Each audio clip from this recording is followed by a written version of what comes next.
Hello guys, welcome to Synopsis IS. I am Nivedita Datta. I have cleared UPSC Civil Services Mains in 2019. ये हमारा special course है जो कि है 90 days का कोर्स एंड जिसमें हम वो सारे टॉपिक्स कवर करेंगे कॉम्प्रिहेंसिवली और फोकस्ड वे में ताकि आपकी तैयारी बहुत इजीली पूरी हो जाए। तो देखते हैं कि क्या कंपोनेंट्स है इकोसिस्टम के। So we have already studied, we have certain abiotic components और कुछ बायोटिक कंपोनेंट्स होते हैं। एबायोटिक कंपोनेंट्स होते हैं जो कि नॉन लिविंग थिंग्स हैं, और just because they are non living doesn't mean that they are not critical. ये सब बहुत ज़्यादा इंपॉर्टेंट होते हैं for life to sustain on earth. Okay, so abiotic components का क्या मतलब है? जो भी नॉन लिविंग केमिकल या physical part of the environment है उसको हम बोलेंगे कि एबायोटिक कंपोनेंट है। वो अफेक्ट करता है लिविंग ऑर्गेनिजम्स के फंक्शनिंग को। बिना एबायोटिक कंपोनेंट्स के हम इमेजिन नहीं कर सकते कि living organisms will be able to survive. अब क्या एग्जांपल्स है एबायोटिक फैक्टर्स के? So we have water, light, radiation, temperature, humidity, atmosphere, acidity, soil, and much more. So these are the few important ones जिनके बिना we cannot imagine life on Earth. Then we have macroscopic climate often influences each of the above, which means कि at large अगर climate अगर summer है, so we can say that the sunlight is going to be more, the temperatures are going to be high, and the humidity is going to be low. So these are the things that we can guess from the climate that is there. तो इस point का यही मतलब है कि climate influences हमारे abiotic components को. So this kind of question can be framed. So that's why we say that conceptual knowledge is important. Why? Because they can ask you कि climate क्या affect करेगा soil को, which is present in the particular toposphere. So then we'll have to answer that yes it does, क्योंकि climate एक ऐसा factor है जो सारे abiotic components को affect करता है. Next we have abiotic factors जो ocean environment में है, also include aerial exposure, substrate, water clarity, solar energy and tides. तो ocean का environment definitely land के environment से थोड़ा different होता है, तो उसमें कुछ extra abiotic factors भी हैं जो living organisms को वहाँ पे function करने के लिए help करते हैं. Let's move forward और देखते हैं कि कौन से important abiotic factors हैं. So the first one is temperature. It is the single most critical factor क्योंकि temperature पे बहुत सारी चीजें depend करती हैं. This is a very important relationship कि जब temperature बढ़ता है तो relative humidity जो है that is decreasing. So there is a inverse relationship between temperature and relative humidity जो हम इस diagram में भी देख सकते हैं. So you can see that over here at 10 degree centigrade अगर आप देखोगे तो 100% relative humidity है. This is an example. Okay, for example अगर 10 degree centigrade में 100% relative ह्यूमिडिटी है, सो 20 डिग्री सेंटीग्रेड में क्या हो जाएगा? 52% रिलेटिव ह्यूमिडिटी हो जाएगा. एंड और ज्यादा टेम्परेचर बढ़ेगा तो और रिलेटिव ह्यूमिडिटी जो है वो घटती जाएगी. तो रिलेटिव ह्यूमिडिटी का क्या मतलब होता है कि एक पर्टिकुलर एयर का अगर आप एरिया ले लो, इतने एरिया का जो एयर है उसमें कितने ज्यादा मैक्सिमम वाटर वेपर्स हो सकते हैं कि ये एयर सैचुरेट हो जाए. सो मैक्सिमम वाटर वेपर्स का रेशियो है विथ व्हाट? तो प्रेजेंट में जो है. ओके, सो प्रेजेंट कितना वाटर वेपर है and we take a ratio of maximum कितना हो सकता है, इसलिए हम रिलेटिव बोलते हैं. रिलेटिव कब होता है? जब हम एक को दूसरे से कंपेयर करते हैं. तो relative humidity is very simple. जो सैचुरेशन वाला पॉइंट है जिसमें एयर में मैक्सिमम वाटर वेपर्स होंगे उसको हम कंपेयर करेंगे कि प्रेजेंटली एयर में कितने वाटर वेपर्स हैं. So that is relative humidity. और ये लार्जली डिपेंड करता है टेम्परेचर पे. जैसे जैसे टेम्परेचर बढ़ता जाता है वैसे वैसे रिलेटिव ह्यूमिडिटी जो है वो कम होती जाती है. नेक्स्ट है ऑर्गेनिजम्स जो है वो कुछ रेंज को ही टॉलरेट कर सकते हैं टेम्परेचर और ह्यूमिडिटी का. डेफिनेटली ऐसा नहीं होगा कि हम बहुत ज्यादा हाई टेम्परेचर में सर्वाइव कर पाए. बहुत कम ऐसे ऑर्गेनिजम्स होंगे and there would be a lot of organisms जो एक सर्टेन रेंज ऑफ टेम्परेचर में अच्छे से फंक्शन करे. अगर टेम्परेचर ज्यादा होगा तो they will not be able to survive. जैसे जैसे टेम्परेचर घटता जाता है वैसे वैसे बायोडाइवर्सिटी ऑल्सो डिक्रीजेस. जैसे कि हम देख सकते हैं कि पोलर रीजन में क्या होता है, जो टेम्परेचर है that is very low. So when the temperature is very low हमने देखा है कि वहां पे बहुत ज्यादा बायोडाइवर्सिटी नहीं है क्योंकि बहुत ज्यादा जो स्पीशीज हैं वो इतने एक्सट्रीम टेम्परेचर पे सर्वाइव नहीं कर सकते हैं. Next we have spatial distribution of temperature, which means कि टेम्परेचर कैसे चेंज होता है अराउंड द ग्लोब। सो जो हाईएस्ट टेम्परेचर है वो होता है ट्रॉपिक्स में, it's not on the equator, please don't get confuse कि टेम्परेचर हाईएस्ट कहाँ पे होता है, तो वो इक्वेटर पे नहीं, ट्रॉपिक्स पे होता है, because earth is tilted and sun का direct rays falls on the tropics and that is why tropic में highest temperature होता है. It decreases with increasing latitude and altitude. What does this mean? तो आप अगर पहाड़ में ऊपर जाएंगे तो क्या होगा, ऊपर होते हैं ना snow, so as you move high, अगर आप ऑल्टीट्यूड में ऊपर जाएंगे तो टेम्परेचर क्या होगा, डिक्रीज होता जाएगा. और सिमिलरली लैटिट्यूड में अगर आप इक्वेटर से ऊपर जाएंगे towards the poles, if you go to higher latitudes then also temperature decreases. Let's see now next point, which is thermal stratification. क्या होता है थर्मल स्ट्रैटिफिकेशन? तो अगर आप देखेंगे पानी में तो जो टेम्परेचर है वो कांस्टेंट नहीं रहता है कि कांस्टेंट टेम्परेचर है ऊपर से bottom of the water body पे, ऐसा नहीं होता है. कुछ लेयर्स पे हम देखेंगे कि टेम्परेचर जो है वो लेयर्स में डिवाइडेड होते हैं. सबसे पहली लेयर जो है वो है epilimnion. What is epilimnion? So limnion is a lake in Greek. So and epi means outer. Okay, epi कहीं पे भी लिखा होगा तो आप उससे समझिए कि outer. For example we have epidermis. Epidermis का क्या मतलब होता है? डर्मिस का मतलब होता है skin. Okay, so you can guess that epidermis का क्या मतलब होगा. तो the outer part of our skin is called epidermis, the outermost layer. तो जब भी एपी होगा that means it is talking about the outermost layer. Limnion लिखा है इसलिए outermost layer of the lake और the water body. So the uppermost layer जो है उसमें क्या होता है, जो टेम्परेचर है वो काफी हद तक अच्छा खासा होता है, because sunlight is reaching and धीरे धीरे हम देखते हैं कि टेम्परेचर कम होगा. बट जो अपर मोस्ट एटम है उसमें यूजुअली हाईएस्ट डिसॉल्व्ड ऑक्सीजन होता है और हाईएस्ट टेम्परेचर भी होता है. धीरे धीरे टेम्परेचर जो है आप साइड वाले ग्राफ में देख सकते हैं कि धीरे धीरे टेम्परेचर रिड्यूस होता है. बट जो एपिलिमिनियन है वहां पे बहुत स्लोप में डिक्रीज नहीं होता. आप देखोगे बहुत स्लाइटली डिक्रीज होगा, हार्डली 1 डिग्री सेंटीग्रेड पर मीटर ऑफ डेप्थ, इतना ही रेट से वो कम होता है. आगे जब हम जाएंगे बाकी लेयर्स में हम देखेंगे कि बहुत जल्दी से टेम्परेचर ड्रॉप हो जाएगा.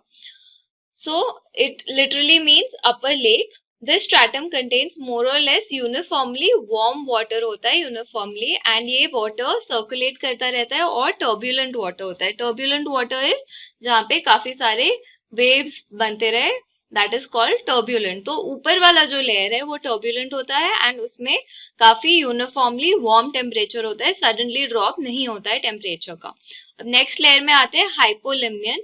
हाइपोलिमिनियन क्या है? जस्ट एपिलिमिनियन के नीचे है एंड यहाँ पे जो है temperature gradient of less than 1 degree per metre depth से टेम्परेचर ग्रेडियंट लेस है, उसको हम बोलेंगे hypolimnion. And this part contains dense water and वो काफी कूल होता है और रिलेटिवली क्वाइट होता है. पिछले में हमने देखा था कि काफी ज्यादा टर्ब्यूलेंट होता है.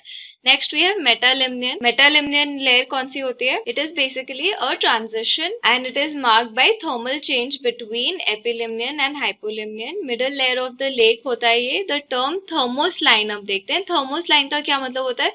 जब सडनली टेम्परेचर बहुत ज्यादा ड्रॉप कर जाए. यहाँ तक तो ठीक था, टेम्परेचर धीरे धीरे रिड्यूस हो रही थी in the outer layer and then middle layer धीरे धीरे रिड्यूस हो रही थी.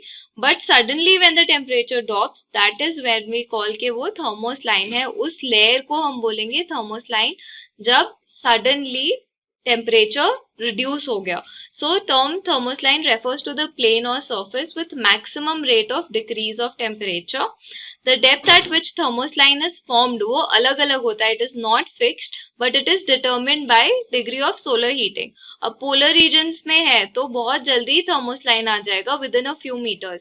बट अगर आप इक्वेटर पे हैं तो वहां पे बहुत ज्यादा सोलर एनर्जी है, हीट है सन की, एंड दैट इज वाई बहुत डीप तक जाएगा and after a few meters thermocline will कम.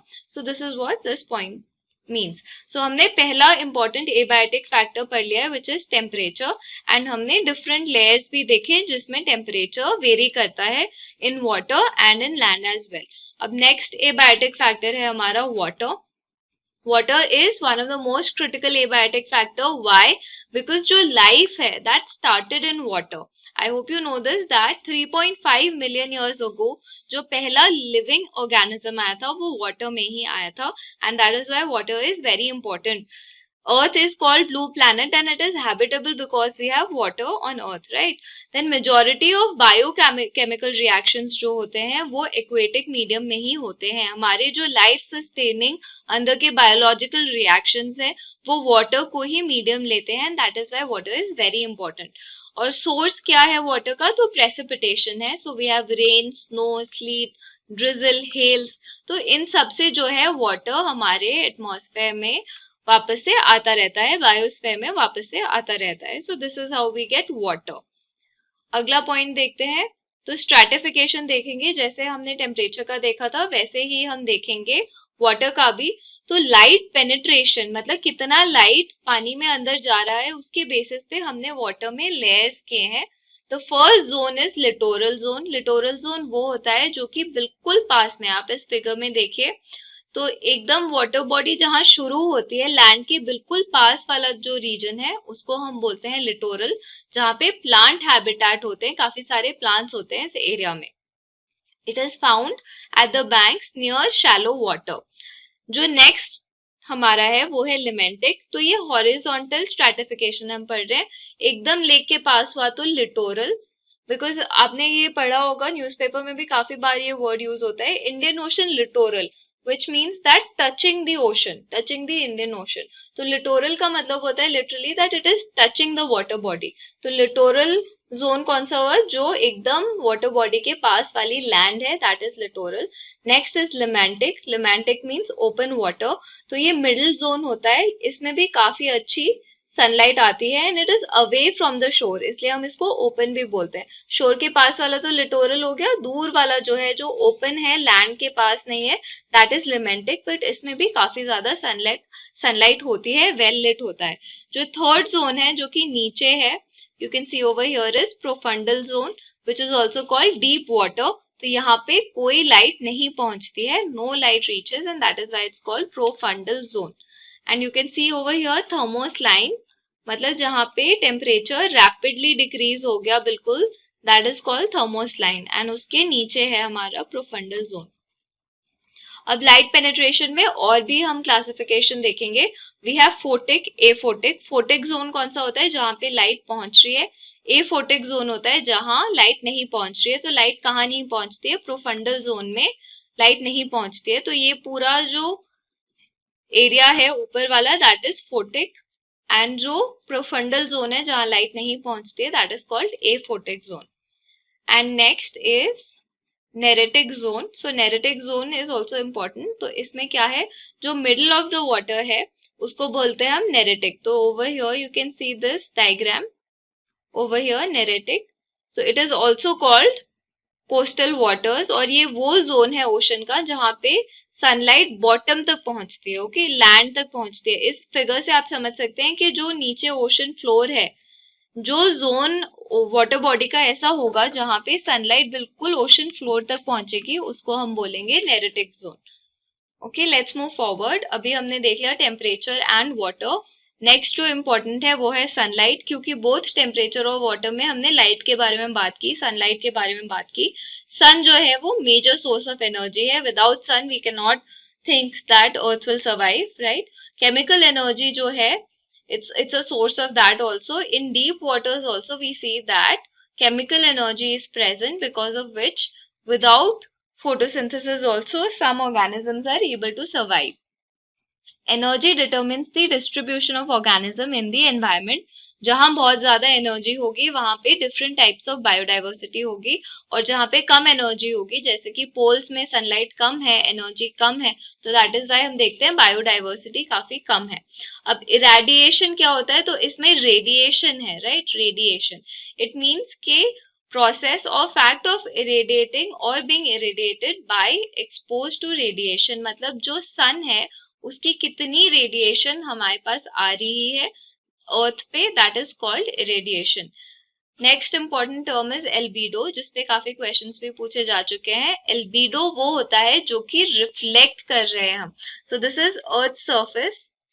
जो भी चीज रिफ्लेक्ट हो रही है सन की रेज, कुछ तो एब्जॉर्ब हो जाएगी एंड कुछ जो है वो रिफ्लेक्ट हो जाएगी।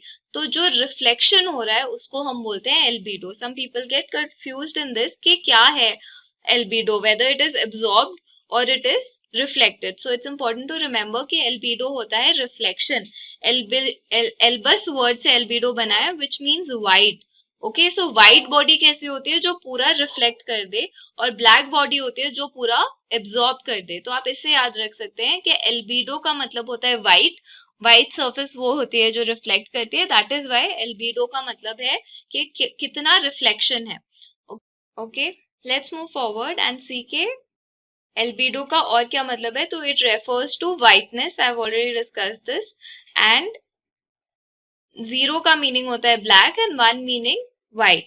जो परफेक्ट एब्जॉर्बर होगा उसको हम 0 बोलेंगे, क्योंकि ब्लैक सरफेस बिल्कुल एब्जॉर्ब कर लेते हैं। यहाँ पे आप देख सकते हैं लो एल्बिडो किसका है, जो ब्लैक सर्फेसेस है वो 100% अगर उस पे सनलाइट पड़ रही है तो 80% it's absorbing and only around 20 to 10% it is able to reflect. Over here is high albedo, white body जो है तो 100% अगर सनरेज आ रही है तो वो अराउंड 80 to 90% जो है वो रिफ्लेक्ट कर दे रहा है। तो this is good albedo. Okay, so ये जो है order that is very important, ये पूछा जा सकता है।